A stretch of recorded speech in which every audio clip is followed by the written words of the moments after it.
नमस्कार, मी आरती कुलकर्णी. महाराष्ट्राच्या मनात काय या आमच्या सिरीज मध्ये तुमचं स्वागत आहे. आणि आपल्या सोबत आहेत भाजपचे नेते विनय सहस्त्रबुद्धे. विनयजी, वन इंडिया मराठीमध्ये तुमचं खूप खूप स्वागत आहे. खूप धन्यवाद. नमस्कार. आपल्या सगळ्यांना माहिती आहे विनयजी माजी खासदार आहेत भाजपचे, आणि त्याबरोबरच भाजपचे राष्ट्रीय उपाध्यक्ष म्हणून त्यांनी काम पाहिलेलं आहे. विनयजींचे भाजपबद्दलचे विचार, त्यांची मांडणी, महाराष्ट्राबद्दलची मतं, हे सगळं आपण जाणून घेणार आहोत या विधानसभा निवडणुकांच्या निमित्तानं. विनयजी, सुरुवात करूया मुलाखतीला.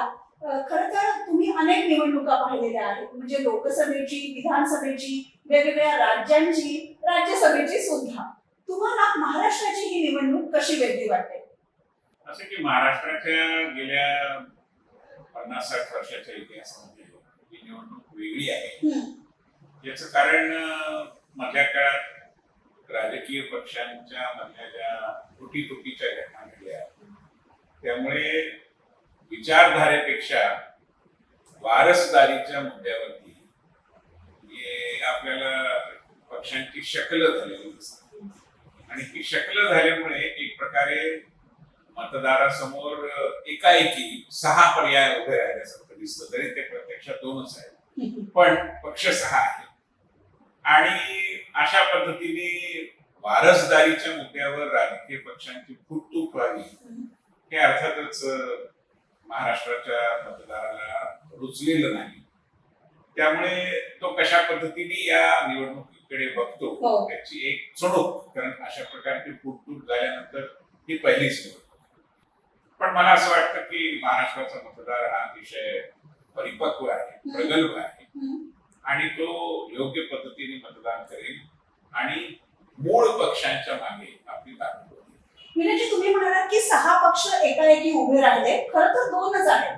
2 कोणते? म्हणजे भाजप आणि काँग्रेस असं म्हणायचंय तुम्हाला? भाजप आणि त्याच्या भोवतीचे 2 पक्ष आणि काँग्रेस आणि त्याच्या भोवतीचे 2 पक्ष हेच आहे. पण विधानसभेच्या निवडणुकीमध्ये प्रादेशिक पक्ष महत्वाचे आहेत, आणि शिवसेना ही कुणाचीही असो किंवा राष्ट्रवादी काँग्रेस हे प्रादेशिक पक्ष म्हणून त्यांची ओळख आहे.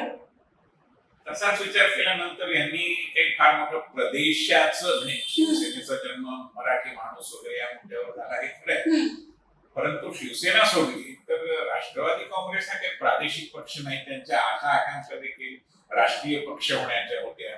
कधीतरी चुकून मापून त्यांचा लक्षद्वीप मधनं एखादा उमेदवार निवडून यायचा, कधीतरी 2-4 जण एकदम नागालँड मधनं निवडून यायचे. त्यामुळे त्यांची आस राष्ट्रीय पक्ष बनण्याची कायमच आहे. त्यांचे नेते जरी महाराष्ट्रातलेच असले प्रामुख्याने तरी, पण प्रादेशिक पक्ष आणि महत्वाचे पक्ष म्हणून आपण त्यांना नाकारू शकत नाही. नाकारण्याचा प्रश्नच येत नाही. मी केवळ परिदृश्य काय दिसतंय त्याचं वर्णन करतो, बाकी नाकारायचं स्वीकारायचं लोकांना. बरोबर. आणि पक्षांची जी ताटातूट झालेली आहे, फूट पडलेली आहे, याला एका अर्थाने भाजपच जबाबदार नाही का विनयजी? असं एक लोकप्रिय इम्प्रेशन आहे, ही गोष्ट खरी आहे, परंतु वस्तुस्थितीत बघितलं आपण तर हे पक्ष फुटले का? आणि म्हणून मी म्हटलं ना की हे विचारधारेच्या नव्हे तर वारसदारीच्या मुद्द्यावर फुटलेले आहे. बघा, शिवसेनेमध्ये पहिली फूट कधी झाली? राज ठाकरे ज्यावेळी मनसे स्थापन करून वेगळे झाले त्यावेळी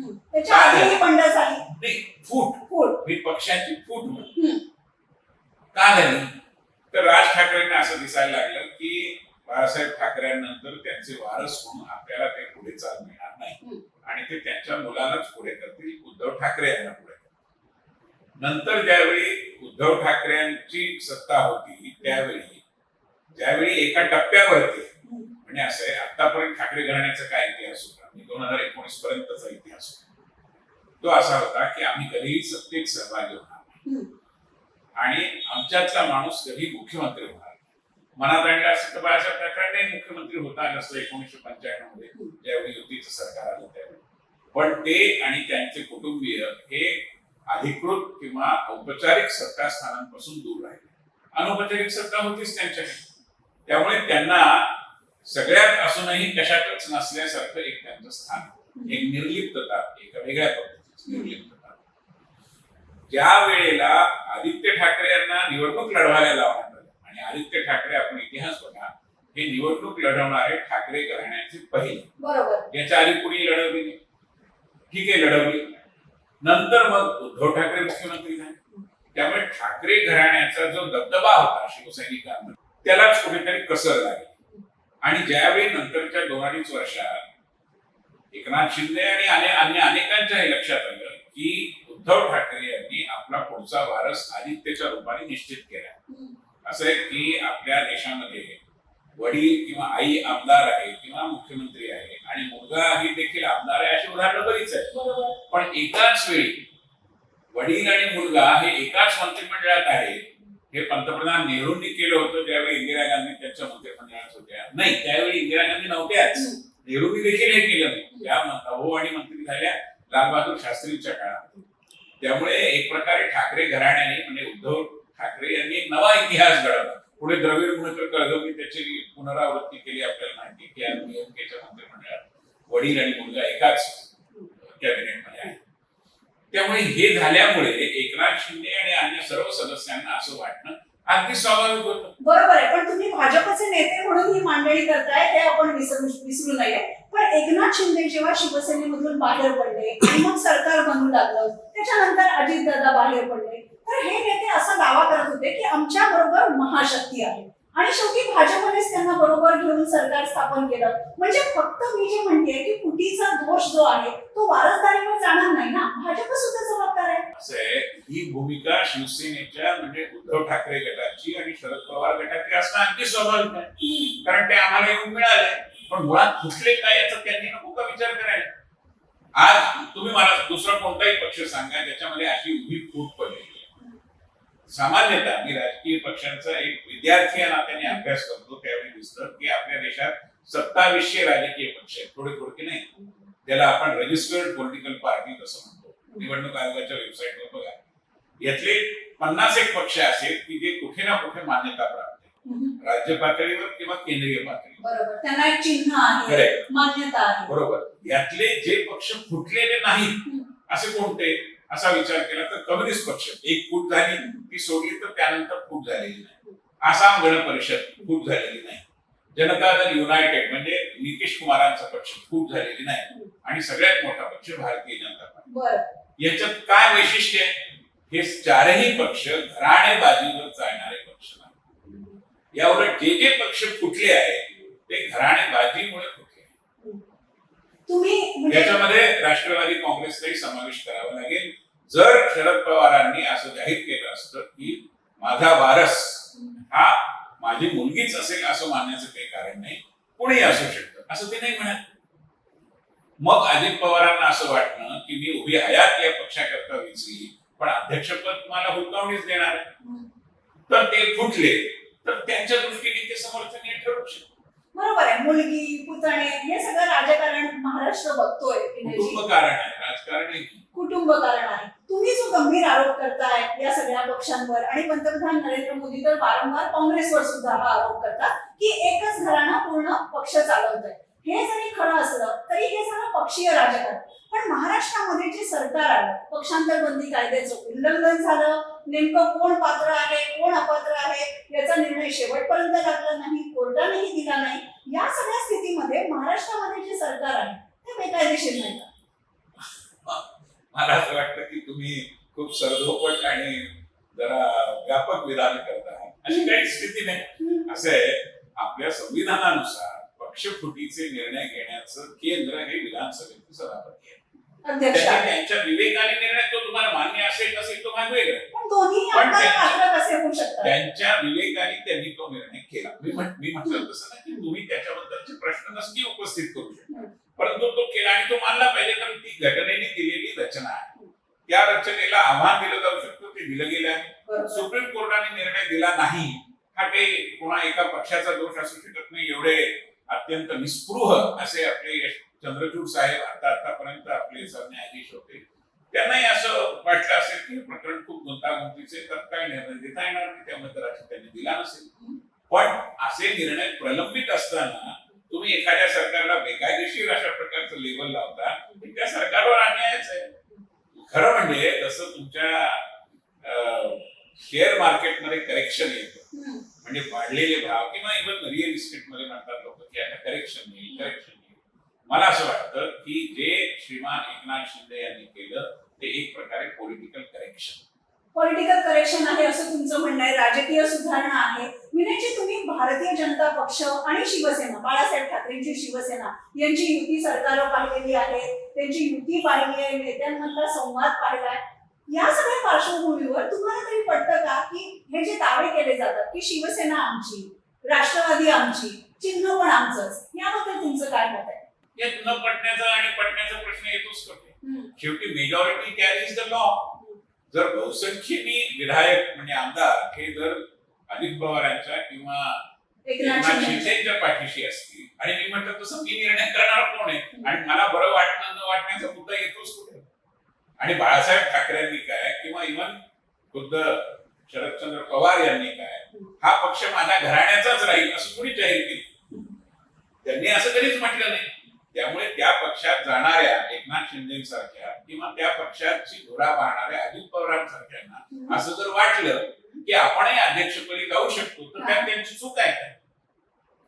पण त्यांना ज्यावेळी हे लक्षात आलं की असं होणार नाही, हा पक्ष एका घराण्याच्या प्रॉपर्टी सारखा चालवला जाईल.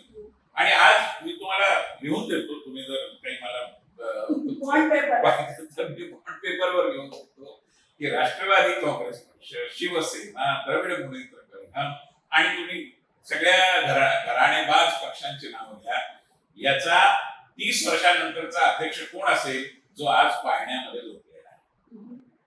घराण्याच्या पलीकडे जाण्याची यांची दृष्टीच नाहीये.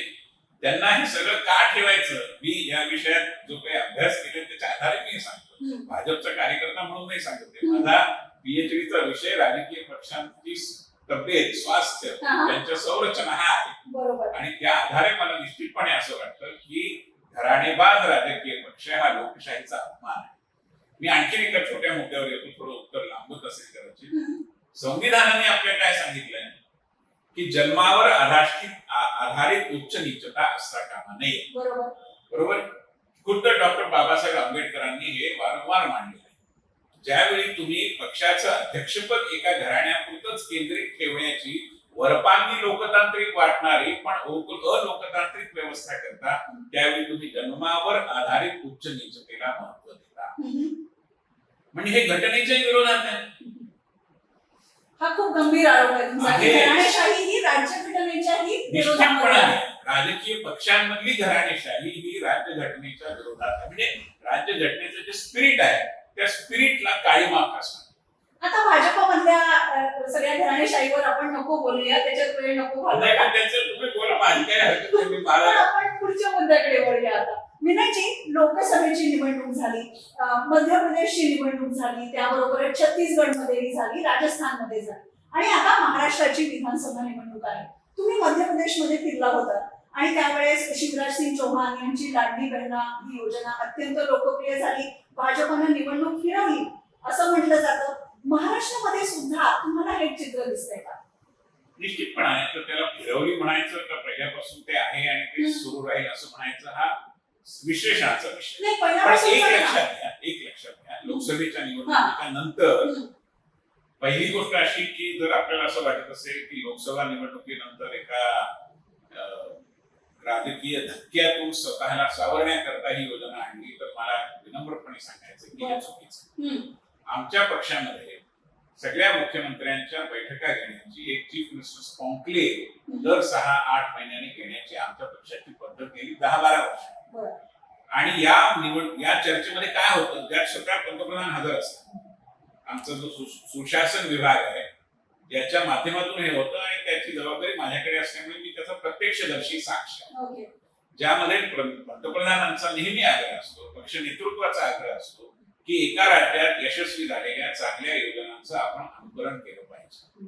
आणि कधी कधी तर विरोधी पक्षाच्या राज्यातही चांगली योजना असेल तर ती आपण स्वीकारली पाहिजे. इतपत आमचा खुलेपणा आहे या विषयाकडे पाहण्याचा. आणि मध्य प्रदेशचा अनुभव जो आहे तो असा आहे की मध्य प्रदेशमध्ये महिलेला तिच्या खात्यात थेट पैसे मिळाल्यामुळे एक प्रकारचं महिला सबलीकरण घडत आहे. आज मध्य प्रदेशात ज्या पद्धतीने आपण पाहतो आहोत की महिलांची स्वयंसहायता समूहांची चळवळ अतिशय तीव्र गतीने पुढे जाते.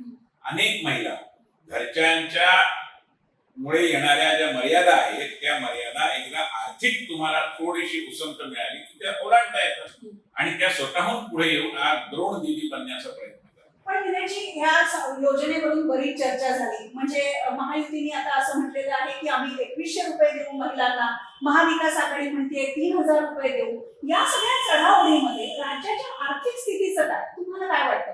असं आहे, हे प्रश्न नेहमी उपस्थित केले जातात, ते काही अयोग्य आहेत असं माझं म्हणणं आहे. परंतु जे राजकीय नेतृत्व आहे त्याला अशा प्रकारचे तुम्ही म्हणाल धाडसी निर्णय घ्यावेच लागतात. निवडणुकांच्या आधी कधी, केवळ निवडणुकांच्या आधी नाही, जेव्हा केव्हा त्याची आवश्यकता असते त्यावेळी ते निर्णय घ्यावे लागतात. There has to be a risk taking ability, आणि राजकीय पक्ष ते घेतात. ब्युरोक्रॅट्स ते कधीच घेणार नाही. ब्युरोक्रॅट्सने आम्हाला कुठे सल्ला दिला होता की 370 रद्द करा म्हणून? त्यांनी तर सगळ्या फायलिंग मध्ये कदाचित निगेटिव्हच लिहिलेलं असेल. पण आम्ही ब्युरोक्रॅट्सच्या आधारावर, त्यांच्या तालावर नाचणारे राजकीय पक्ष नाही. आमची मतं आहेत, आम्ही जे म्हणतो ते करतो. कुणाला स्वप्नात तरी आलं होतं की 370 कधी हटेल म्हणून, ट्रिपल तलाकवर कधी बंदी येईल?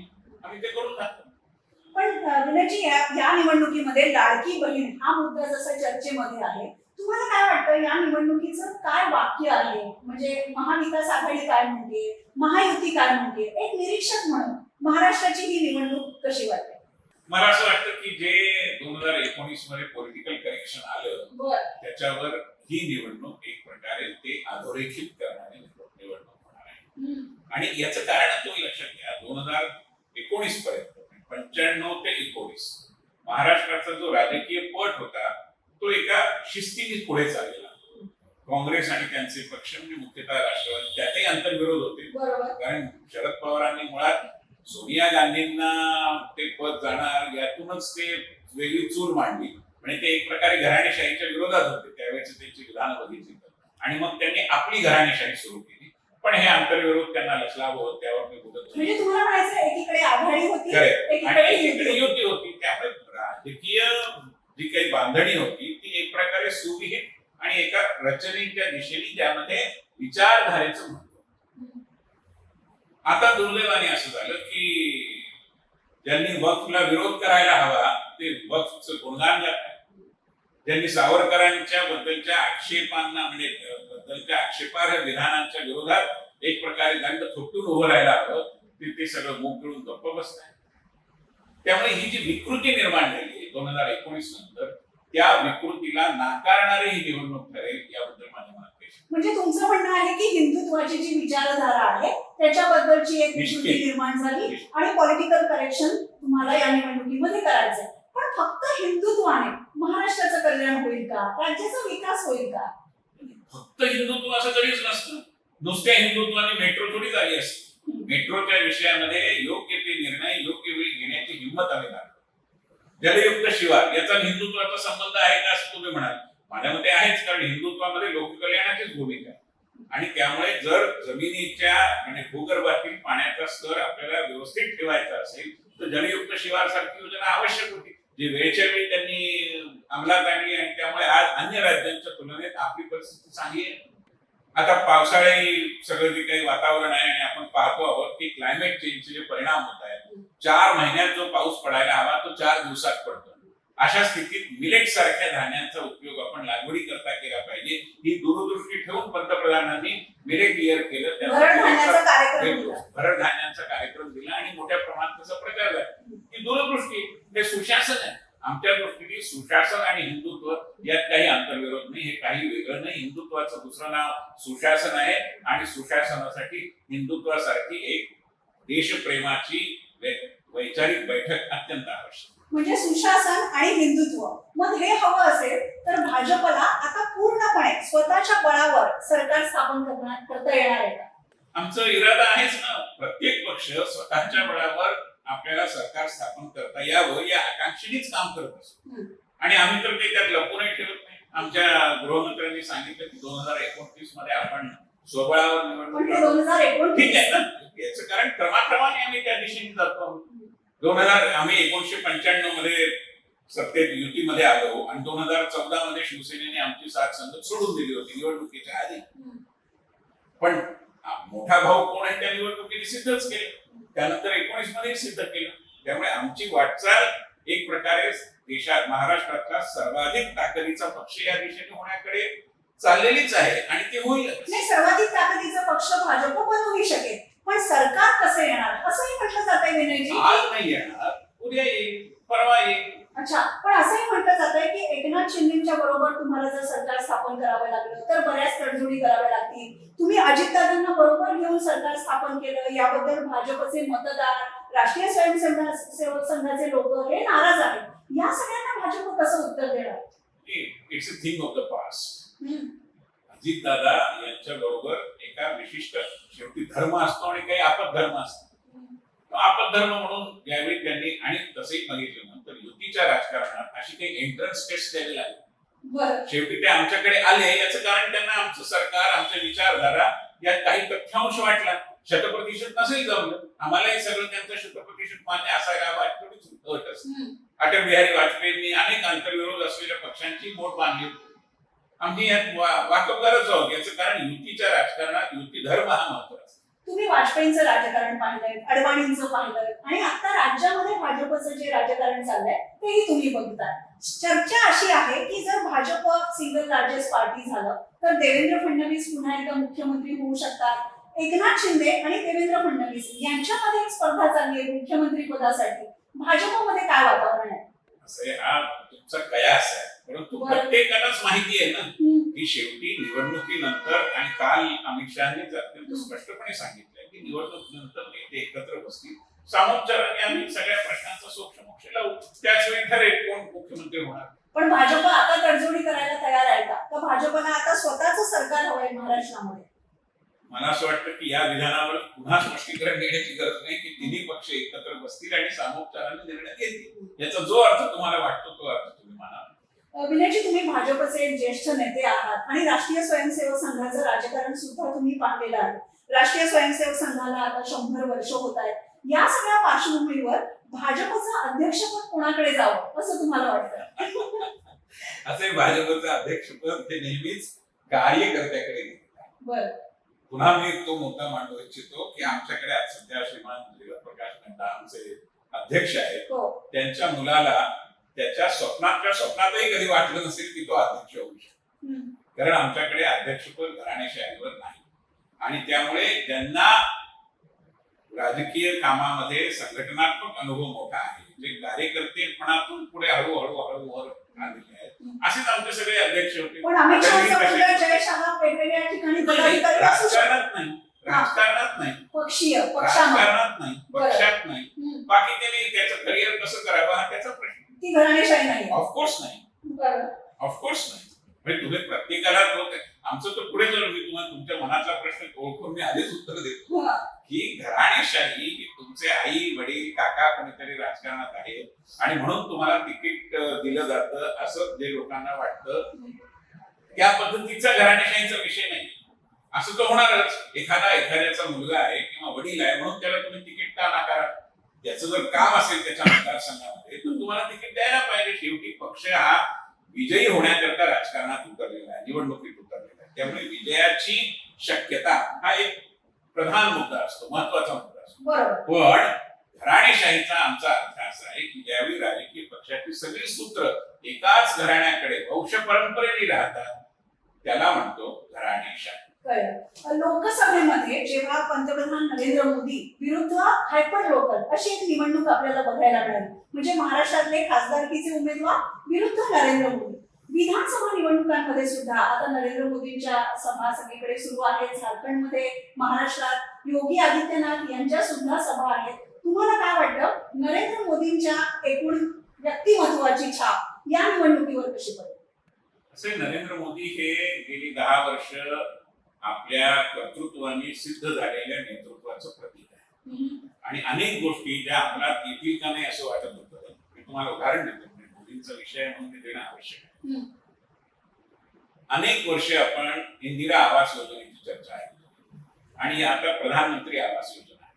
इंदिरा आवास योजनेची घरं आज तुम्ही जाऊन गावागावामध्ये शोधा तुम्हाला सापडणारही नाही, कारण कदाचित ती बांधलीच गेली. पण प्रधानमंत्री आवास योजनेची घरं बांधली जातात, ती लोकांना मिळतात, त्यातनं लाभार्थींची संख्या कळते. याचं कारण काय? याचं कारण पंतप्रधान नरेंद्र मोदी, अनेक बाकी गुण आहेत, but he is the master of the art of implementation. क्रियान्वयनाची कला त्यांच्याकडे आहे. आणि प्रत्येक टप्प्यावर अकाउंटेबिलिटी आणि ट्रान्सपरन्सी. अलॉट झालं, तुम्हाला पैसे मिळाले म्हणजे घर बांधलं जात नाही ना. त्या पैशाचा विनियोग करून तुम्ही प्लीज पर्यंत घर आणलं, भिंती बांधल्या की प्रत्येक वेळी फोटो काढून तो अपलोड करावा.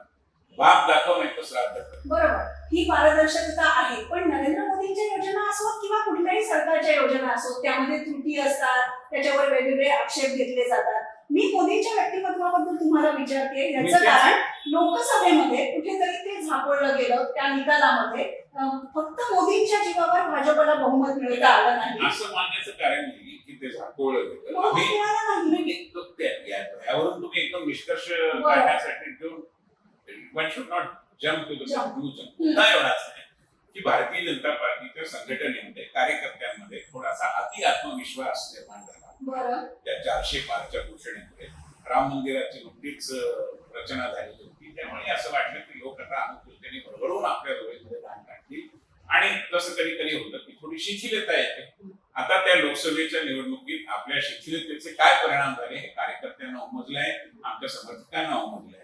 आणि त्यामुळे मला असं वाटतं की आता तो मुद्दा राहणार नाही. लोक भरभरून मतदान करतील, भाजपला मतदान करतील आणि त्या 240चा पंतप्रधान नरेंद्र मोदींच्या कार्यकर्तृत्वावर किंवा त्यांची जी इमेज आहे त्याच्यावर काही परिणाम झालाय असं मानण्याचं काही कारण. विरोधक अशी चर्चा करतात की मोदींचं वलय कमी झालंय. स्वाभाविक विरोधकांनी 2019 मध्ये अशीच चर्चा केली होती की 14चं ठीक होतं, तो अपघात होता. आता 19 मध्ये आणि 19 मध्ये आम्ही 303 जागा. पण महाराष्ट्रामध्ये एकटे नरेंद्र मोदी ही निवडणूक फिरवू शकतात का, जिंकून देऊ शकतात का भाजपला? ही गोष्ट अशी लक्षात घ्या की आम्ही कधीच एकटे नरेंद्र मोदी असं म्हटलेलं नाही. आमचे अमित शाही तितक्याच लहेरीने प्रचार करतात, देवेंद्र फडणवीसही करतात, योगी आदित्यनाथही करतात, आमचे गोव्याचे मुख्यमंत्री ते पण करतात, नितीन गडकरी पण करतात. त्यामुळे आमच्या दृष्टीने पक्ष ही एक टीम आहे आणि त्या टीमचे कॅप्टन हे आमचे अध्यक्ष जसे आहेत तसेच पंतप्रधान.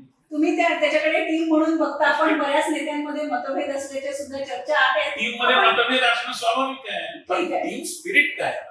तुम्ही असं म्हणालात की भाजपला मतदार भरभरून मतदान करतील. मागच्या वेळेस कुठेतरी आत्मविश्वास नडला किंवा वोट जिहाद बद्दल बोललं जातं की मुस्लिम मतं, दलित मतं एकवटली गेली आणि या निवडणुकीमध्ये असं म्हटलं जात आहे की जो हिंदू मतदार आहे, या विचारधारेवर विश्वास असणारा मतदार आहे, तो तुम्हाला मतदान केंद्रांपर्यंत न्यायचा आहे. हा तुमचा अजेंडा आहे का विकासाचा? असे पुन्हा तुम्ही एक फायनी कपोल कल्पित करता. मला असं भाजप म्हटलं की हिंदुत्वाची चर्चा स्वाभाविक आहे, पण हिंदुत्वाची आमची व्याख्या समजून घ्या ना. हिंदुत्वाची व्याख्या सर्वे सुखिनः सन्तु सर्वे सन्तु निरामयाः. आम्ही सर्वांच्या कल्याणाची भूमिका घेतो. त्यामुळे त्याच्यामध्ये विकास नाहीये असं मानण्याचं काय कारण? विकास आणि हिंदुत्व हे हातात हात घालून जातात. त्यामुळे त्याबद्दल काही असदुद्दीन ओवैसी असं म्हणतात की तुमचा पासवर्ड विकास आहे, सॉरी तुमचं लॉगिन नेम विकास आहे पण पासवर्ड हिंदुत्व आहे. त्यांच्यावर मी कशाला कॉमेंट करायची? त्यांनी त्यांच्या भ्रमामध्ये राहावं आणि जेवढ्या 2-4 जागा मिळतील त्याच्यावर आनंद मानावा. बरोबर, पण तुमचं असं म्हणणं आहे की फक्त हिंदुत्वाचा अजेंडा नाही. कधीच नसतो, कधीच नव्हता. आम्ही विकासाच्या पद्धतीनेच पुढे जातोय. मला आश्चर्य याचं वाटतं, तुम्ही पुढच्या मुलाच्या त्यांना विचारा की आम्ही एक भारत श्रेष्ठ भारत म्हटलं आणि आता आम्ही त्याच पुढे थोडं आणखी रूप केलं की एक आहे तो सेफ आहे. पण परवा पत्रकार परिषदेत लोकांनी आक्षेप घेतला की असं तुम्ही म्हणता, याच्यात काय आक्षेप आहे? भाजपचं जे एक आहे तो सेफ आहे, वन नेशन वन इलेक्शन, याच्यात आक्षेपार्ह काय की पूर्ण सगळा भर नरेंद्र मोदींवरच नाही. कशामुळे नरेंद्र मोदी एक आहे म्हणजे आपण एक राहिलो तर आपण सुरक्षित राहू. की लहान मुलालाही कळतो की संघटित राहिलो तो सुरक्षित राहू.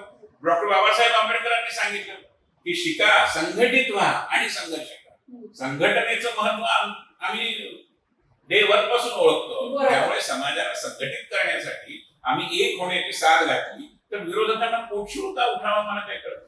विनयजी, हा झाला राजकारणाचा भाग, पण आता आपण थोडंसं मुद्द्यांकडे सुद्धा येऊया, ज्याला रिअल इश्यूज असं म्हणतात. की लाडकी बहीण तर आहे, पण रोजगार आहे, महागाई आहे, शेतकऱ्यांचे प्रश्न आहेत. या सगळ्यावर कुणीच थेट आश्वासन देताना दिसत नाहीये. जाहीरनाम्यामध्ये आहे, पण जो एक कनेक्ट हवा मतदारांशी, राज्यातल्या जनतेशी, तो कुठेतरी हरवत चाललाय का? मला नाही वाटत. तुम्ही गेल्या काही महिन्यातल्या घटना जर बघितल्या तर जसं आपण कांद्याच्या प्रश्नाची चर्चा करू, कृषी तज्ञ पण लोकसभेमध्ये तो प्रश्न गाजला. म्हणूनच मी सांगतो की जेवढा काही माझा छोटा मोठा अध्ययन आहे त्याच्या आधारावर मी सांगतो की काही माहिती मी घेतली की कांद्याच्या बाबतीमध्ये निर्यात शुल्क आपल्याकडे खूप मोठ्या प्रमाणात वाढवलेलं होतं. हो बरोबर. आणि त्यामुळे शेतकऱ्यांना जो कांदा एका विशिष्ट भावाने विकायचा होता तो विकायला एक प्रकारे आडकाठी होता. ज्यावेळी ही संबंध विषयाची चर्चा कॉमर्स मंत्रालयाने आणि आमचे पियुष गोयल यांनी पंतप्रधानांकडे केली, त्यावेळी त्यांनी म्हटलं की आपण आयात शुल्क निर्यात शुल्क कमी करू आणि ते फक्त 500 रुपये ठेवू किंवा 500च्याही अर्ध करू. त्यावेळी पंतप्रधानांनी असं म्हटलं की कांदा व्यापाऱ्यांचा प्रश्न मला माहिती आहे, कांदा उत्पादकांचा, आपण ते पूर्ण काढू आणि त्यांना जगाच्या बाजारात जिथे जायचं तिथे जायला परवानगी देऊ. यामुळे कांदा व्यापारी कांदा उत्पादक वर्ग आज खुश आहे. पण विदर्भामध्ये सोयाबीन उत्पादक, नाही, कापूस आहे ना, उत्पादक मी त्यांच्यावर नाराज आहेत. एकेकाकडे येतो. जशी कांदा उत्पादकांची समस्या आहे तशी सोयाबीनची आहे. आता सोयाबीनचा प्रश्न निर्माण कसा होतो हे बघा. इंडोनेशिया, मलेशियामध्ये एकरी सोयाबीनचं उत्पादन समजा 50 क्विंटल येत असेल तर आपल्याकडे एकरी सोयाबीनचं उत्पादन अर्धा क्विंटल सुद्धा येत नाही. त्यामुळे तिथलं सोयाबीन हे बाजारामध्ये स्वस्त भावाने विकता येतं. त्यामुळे आपण ते आयात करत नाही. आपण आता आयातीला बंदी घातली आणि भारतीय सोयाबीन उत्पादकांचं पण त्याचा परिणाम काय होतो, सरकार चालवणं म्हणजे सोपं थोडंच आहे. एकीकडे शेतकऱ्यांनाही प्रसन्न ठेवायचे, ग्राहकाचे तेलाचे भावही वाढू द्यायचे नाही, ही कसरत करावीच लागते. आणि जसं पेट्रोलियमच्या भावांचं आहे की निर्नियंत्रण जे अटलजींच्या काळामध्ये पहिल्यांदा आलं, नंतरच्या सरकारने पुन्हा ते लोकांवरंजनासाठी त्याच्याशी तडजोड केली. आम्ही असं नाही करत. आम्ही सगळ्यांना होता होईल तेवढं प्रसन्न ठेवण्याचा प्रयत्न करतो. त्यामुळे सोयाबीनच्या बाबतीत देखील आम्ही आमच्या जाहीरनाम्यामध्ये काही सबसिडी आणि अन्य सगळ्या घोषणांची एक जत्री करून ती मांडलेली आहे. त्यामुळे शेतकऱ्यांच्या प्रश्नाची आम्हाला जाण आहे आणि त्याच्यावरती नानाविध उपाय शोधून काढण्याचा आमचा प्रयत्न आहे. मग आम्ही भरड धान्याचं उदाहरण दिलं ते त्या करतात. तुमचा जो दावा आहे तो आता 23 तारखेला आपल्याला कळेलच की शेतकरी तुम्हाला किती मतदान निश्चित. करतायत, तरुण किती करतायत, महिला किती करतायत, हे सगळं तर आहे. आणि ही निवडणूक अतिशय निर्णायक असणार आहे की राज्यातल्या जनतेला नेमकं काय हवं आहे. पण विनयजी, आता मोदी 3.0 जे आहे आणि महाराष्ट्रामध्ये जर तुमचं सरकार आलं तर पुन्हा एकदा एक डबल इंजिन सरकार होईल. तुम्ही देशाच्या राजकारणाकडे आता कसं बघता? असं की देशाच्या राजकारणामध्ये देखील पंतप्रधान नरेंद्र मोदींच्या नेतृत्वाखाली गेल्या 10 वर्षात झालेलं काम, इतर अनेक राज्यांमध्ये भाजप सरकारांनी केलेलं काम याबद्दलची एक सर्वसाधारण स्वागतशीलता मला दिसते. ओडिसामध्ये आमचं सरकार येईल असं कोणी स्वप्नातही म्हटलं नसतं, पण गेल्या 10 वर्षात आम्ही जे परिश्रम केले त्याच्या आधारावर आमच्या लोकांना जनतेने निवडून दिलं. त्यामुळे मला असं वाटतं की भारतीय जनता पार्टीचा हा जो अश्वमेघ आहे तो भारताच्या चारही दिशांमध्ये हळूहळू निश्चितपणाने स्थापित होतो आहे. दक्षिणेतही चंचुप्रवेश झालेला आहे. इतर अनेक राज्यांमध्ये आज जम्मू काश्मीरमध्ये सुद्धा थोडक्यात आमचं सरकार येऊ शकलं नाही. तुम्ही लोकसभेला काश्मीरमध्ये लढलाच नाही, आता विधानसभेला तर सरकार पण आलं नाही. नाही, येऊ द्या न येऊ द्या, परंतु याच्या आधी आमचं सरकार होतं. त्यामुळे नाही, आम्ही पण बरोबर होतं. कोणाबरोबरही असे ना राजकारणामध्ये युतीचं राजकारण चालतंच, परंतु मुद्दा मला सांगायचा तो हा की आज काँग्रेसची काय अवस्था आहे मला माहिती नाही, पण मी अगदी निश्चितपणाने सांगू शकतो, ठामपणाने सांगू शकतो की आपल्याकडे जेवढे म्हणून साधारण 750-800 जिल्हे आहेत आपल्या देशामध्ये आणि 800 जिल्हे आहेत तर जवळजवळ काही हजार तालुके असतील. एकही तालुका असा नाही जिथे भारतीय जनता पार्टी उपस्थित नाही. आणि त्यामुळे खऱ्या अर्थाने अखिल भारतीय पक्ष, खऱ्या अर्थाने आपल्या कामगिरीच्या आधारावर मतं मागणारा पक्ष. तुम्ही पॉलिटिक्स ऑफ परफॉर्मन्स हा शब्दप्रयोग आम्ही केलेला आहे, तुम्हाला माहिती आहे. त्याचा जो कॉपीराईट आहे तो भाजपचा आहे, कारण दुसरा कोणी पक्षही भाषाच करू शकत नाही. तुम्ही म्हणालात की काँग्रेसचं नेमकं काय चाललंय माहिती नाही. तुम्ही कसं बघता काँग्रेसकडे, राहुल गांधींच्या काँग्रेसकडे? असं आम्ही बघतो काय वगैरे हा त्या मनाने गौण प्रश्न. एक राजकीय निरीक्षक काँग्रेसला जर काही भवितव्य असायचं असेल तर घराण्याच्या मगरपेटीतून काँग्रेसची सुटका व्हायला. घराण्याचा मुद्दा झाला विनयजी, तो पण बाकी पण महत्त्वाचा काँग्रेसचे बरेच तो नेते महत्वाचा आहेत. आहे, पण त्याच्या पलीकडे जाताना दिसत नाही ना. काँग्रेस सुद्धा काँग्रेसच्या लोकांनी खूप चांगल्या पद्धतीने सरकार चालवताना काही बिलं आणली आणि राजपुत्रांनी ती जाहीररित्या फाडून टाकली. ह्याला आता बरेच दिवस झाले. पण ही जी मानसिकता आहे ती अजूनही शाबूत आहे.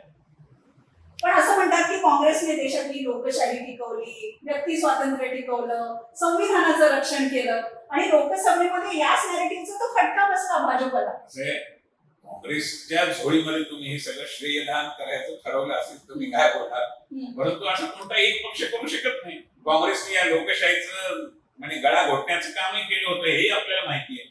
त्यामुळे लोकशाही टिकवण्याचं श्रेय तुम्ही त्यांना देण्याचं औदार्य दाखवता, पण याकडे दुर्लक्ष करता येणार नाही. जनता करत नाही.